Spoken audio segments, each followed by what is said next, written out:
सत्य श्री ओम सतनाम सत्साहिब। हे सत्संग प्रेमियों, हे साध संगत, आप सभी को ब्रह्म शक्ति दास का प्रणाम। भाई बहनों, हम पुनः कबीर बीजक से ही साखी प्रकरण को लेकर के आपके सामने उपस्थित हुए हैं। आज की जो साखी है वो 152 से लेकर के 167 तक होगी। 152 से लेकर 167 तक की साखियों का ही आज प्रसंग रहेगा और उसी पर चर्चा होगी। ताकि पूरी क्यों परे, जाके गुरु ने लखाई बाट। ताके बेड़ा बूढ़ी है, फिरी फिरी ओ घट घाट। जाना नहीं बूझा नहीं, समुझी किया नहीं गौन। अंधे को अंधा मिला, रहा बतावे कौन।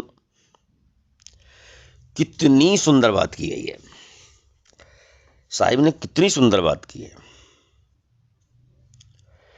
साहिब का कथन है कि जिस व्यक्ति को सतगुरु ने सच्चाई का मार्ग नहीं दिखाया उसका कल्याण होना असंभव है। उसकी पूर्ति कैसे पड़ेगी?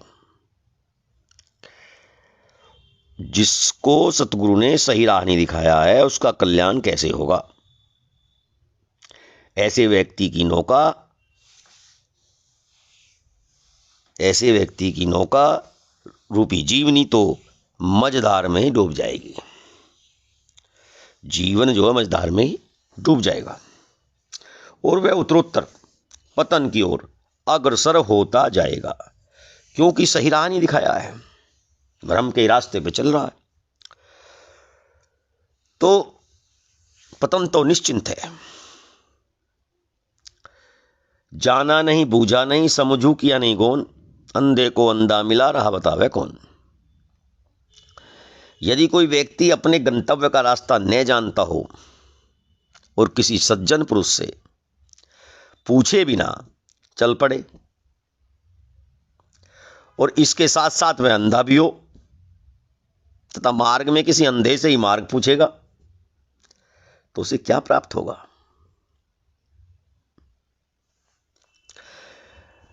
यानी कि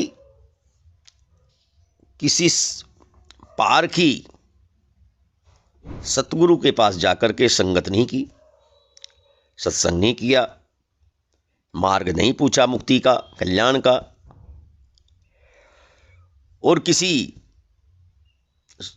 जो कि स्वयं ही भ्रम में फंसा हुआ हो, उसे ज्ञान ना हो, पूजा पाठ में लगा हुआ हो, जब तीरथ कोई सब कुछ मानता हो, तो ऐसे से मार्ग पूछने से तुम्हारा कल्याण कैसे होगा? क्योंकि जो अज्ञानी है, जो किसी मार्ग को पूछना चाहता है, वो तो अज्ञानी है, तो वो भी अंधा ही है। अज्ञानी है तो अंधा है। और ऐसे ही भ्रमित हुए अज्ञानी से ही आप रास्ता पूछ रहे हैं तो वो भी अंधा है। अब राह कौन समझाएगा? इस साखी में सतगुरु साहिब ने यही समझाने की कोशिश की है कि सतगुरु जो होना चाहिए, जो आपका गुरु जो होना चाहिए, जो मार्ग बताने वाला हो, वो पारखी हो, सार वचनों को कहने वाला हो, निर्णायक वचनों को कहने वाला हो, समझाने वाला हो, तभी आप अपने कल्याण के मार्ग पर आगे बढ़ सकते हैं। जड़ चेतन की जानकारी से अनभिज्ञ साधक किसी उत्तम सतगुरु से सत्संग नहीं करेगा, अर्थात गुरु सेवा करके उससे कुछ उत्तम शिक्षा प्राप्त नहीं करेगा, तो वह अबोध ही बना रहेगा तथा उसे अज्ञानी ही मार्ग में मिलेंगे, तो उसे कल्याणकारी मार्ग दिखाने के बजाय उसे और भी डुबो देंगे। तब उसका कल्याण होना असंभव है। जाका गुरु है आंध्रा, चेला काहे कराए। अंधे अंधा पेलिया, दो कूप पराए। लोगों केरी अठाइया, मति कोई पैठो धाय। एकई खेत चरत है, बाग गधे हरा गाय। चारि मास घन बरसिया, अति अपूर जल नीर। पहिरे जड़ तन बख्तरी, चुभई न एक अवतीर। कबीर साहिब कहते हैं कि जिस शिष्य का गुरु जड़ चेतन तथा सार सार के विवेक से रहित होगा, तो शिष्य का बेड़ा पार होना असंभव है।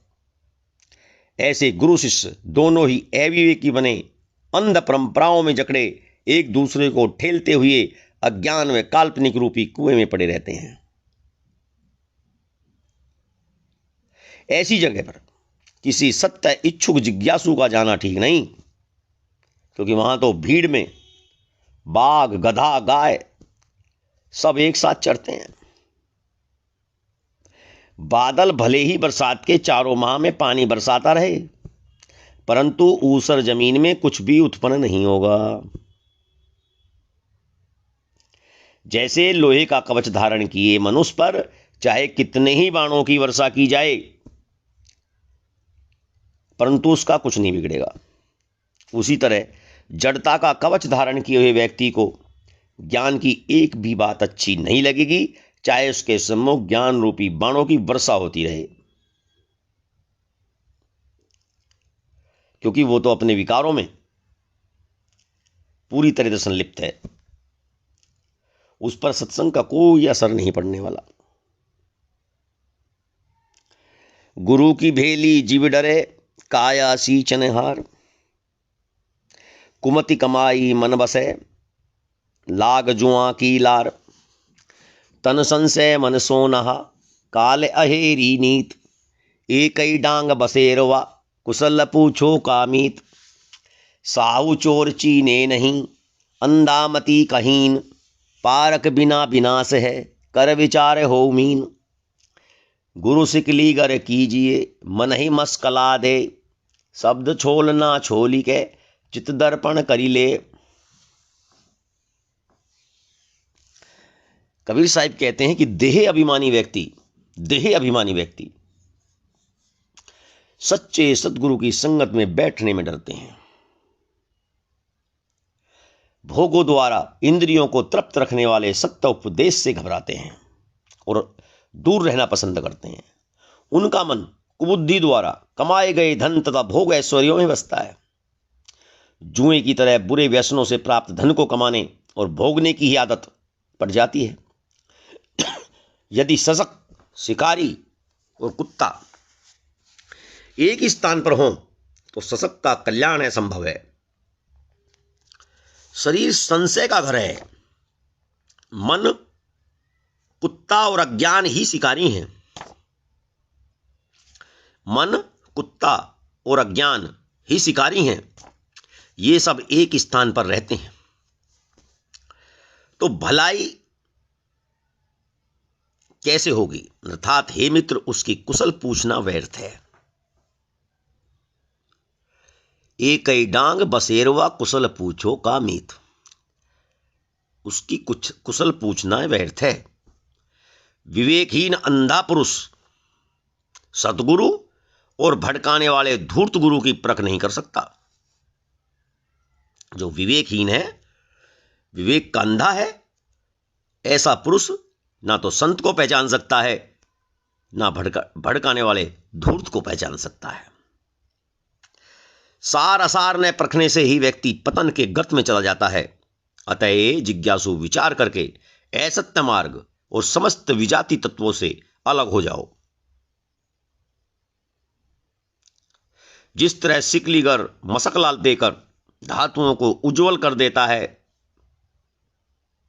उसी तरह सच्चा गुरु तुम्हारे मन को विवेक का मशकला देकर निर्माण शब्द रूपी छोलने से छील कर मल, विक्षेप आवरण रूपी मूर्छा झाड़कर चित्त को शीशे जैसा साफ रखता है। सच्चा सतगुरु की पहचान ही है कि वह आपको बिल्कुल दर्पण की तरह साफ कर देगा। मूर्ख के सिकलावते ज्ञान गांठी का जाए, कोयला होय न उजरा जो सो मन साबुन लाए।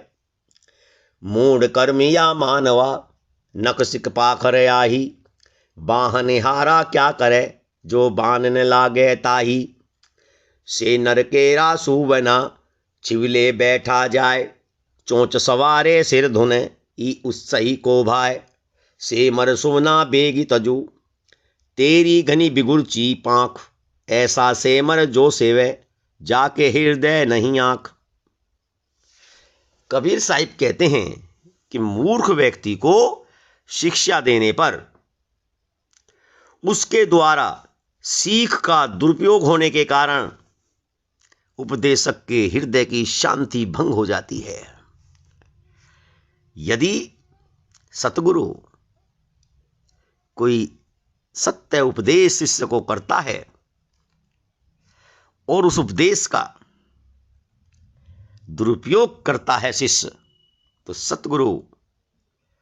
सतगुरु हृदय में बहुत ही दर्द महसूस करते हैं, बेचैन हो जाते हैं। जिस तरह कोयले पर कितना ही साबुन रगड़ा जाए